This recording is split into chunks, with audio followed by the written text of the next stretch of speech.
Okay, so there's some drama going on right now with a YouTube channel and a company by the name of DKoldies.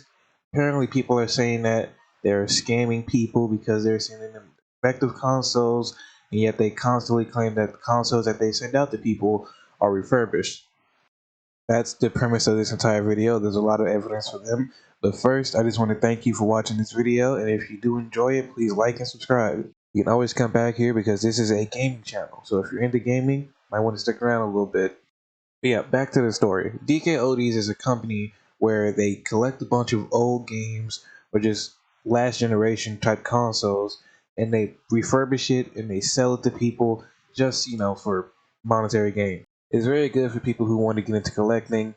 However, they have run into some controversy because people are saying that they are scamming people because they're selling refurbished items that are not refurbished and the prices are goddamn ridiculous. You would think that a channel with almost 1 million subscribers, 971,000 to be exact, will be like, okay, so here's an actually decent product that we refurbished. Here you go. It's fixed, it's clean, and there's absolutely nothing wrong with it. Apparently, we'd all be wrong. There have been a lot of content creators, jumping at the idea that these people are scammers and they decided to actually buy stuff from them to actually test. Well, I gotta say, there are quite a few of them, and it seems very compelling that DKoldies is actually have been scamming these people. I want to start off with Jacob R showing his videos of him buying a $400 refurbished PlayStation 3 and an Xbox 360. The PlayStation 3 was the most egregious when it comes to just them not cleaning it because they even put a warranty sticker on it, meaning that they went through this and they said that this is okay to ship out to people. And when he opens this case up, it is the most disgusting PlayStation 3 that I've ever seen in my entire life. He even said that a piece of the hard drive was broken, but hey, that's just what they do, I guess.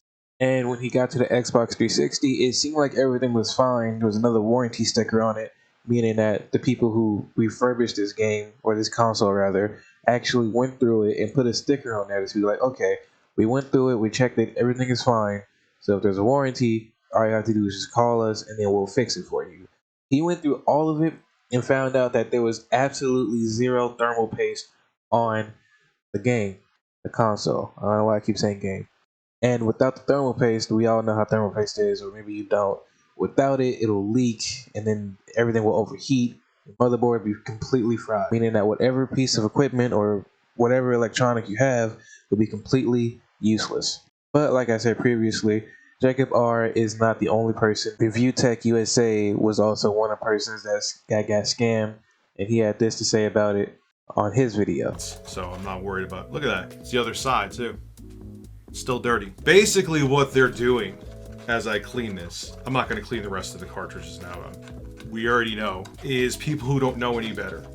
Who have, look, my mom's on TikTok all the time. She's 65 years old, okay? The normies. I hate using that term because it sounds like I'm being condescending, but it's true. People don't understand the technology. People who aren't collectors in the community, they see these videos, they put on this show that they're thoroughly tickled, refurbishing them, and people who don't understand buy into it and think the price is justified. Now, I will say, if all of this nonsense didn't happen and they actually had a clean, very clean console with games that were thoroughly cleaned, just doing this, that's all you had to do. And if I open this up, I don't have high hopes. That short little rant came after he found there was a chip on the console. The console came with an adapter that wasn't even originally for the console. It still worked with it, but it wasn't the one that came for it. But he also paid an exorbitant amount of money for it.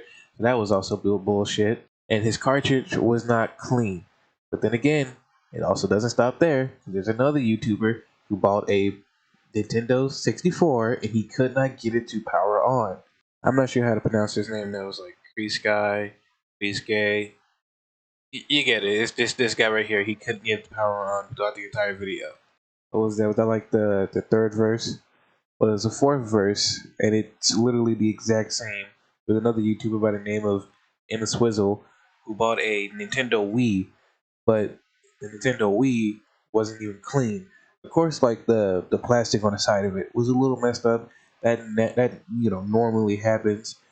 It happens to every console. So like that isn't the part that's really messed up. But the fan on the back of it wasn't even clean. And even then, I believe in this video as well, he said that there was a warranty sticker, meaning that they went all the way throughout this machine and said that it was good enough to put a warranty on. He also said in the video that the screen looked a little bit weird, but he said that could have been himself.